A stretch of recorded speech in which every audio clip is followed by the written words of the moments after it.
See you again, Ross. Okay, how you going?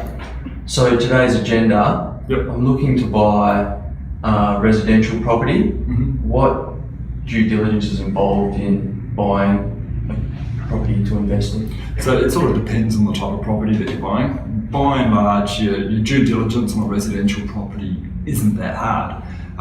Clearly, depending on what type of property you're buying. Typically, you should do your classical things everyone knows about, your termite inspection, your safety inspection report. You should get the building area surveyed to make sure that the building's not overlapping on anything.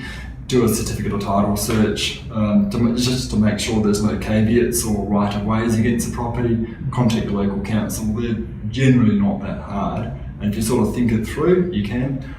If you deal with a good lawyer or a settlement agent that you choose, they'll probably walk you through things that you need to think about as well as part of that due diligence period.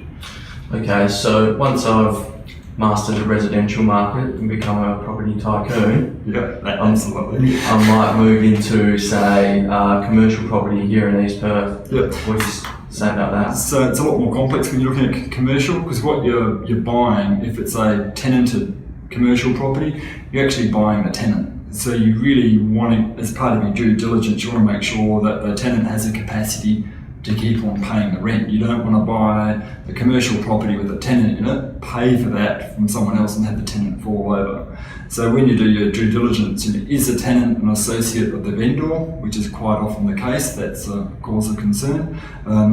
What's the payment history of the tenant? You can ask about that. You can ask about financial statements and financial strength of the tenant. You can do a Dun & Bradstreet check on the tenant.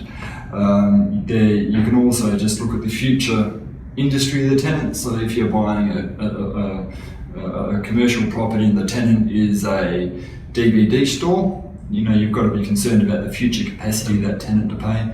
Get a lawyer to read through the lease, because some leases are stronger than others, and you want to see what's the ongoing history or future options of the lease, and does the lease contain redevelopment clauses. If you're going to undertake a redevelopment of the building, but you've got a tenant here with a 10, 20, 30-year history, you're going to do no redevelopment because that tenant's there, nice and sound.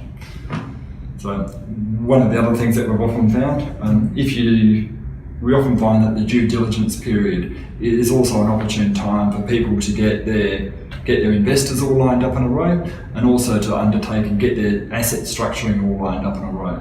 So it's also a nice thing for a large property purchase. Give yourself 60 days for a due diligence period, and then allows people to rummage up and get all their investors that they want to get the project moving ahead.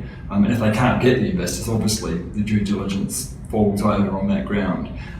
It's really a case of getting good advice and just thinking about what can go wrong when you do your DD, and it's horses for courses. A simple 4x2 in Kingsley is an easier option than buying something off the plan, which is an easier option than buying a shopping centre. But just engage your consultants and make sure that you give yourself time to let them do their work before your due diligence period expires. Thanks, Ross. Thanks, mate.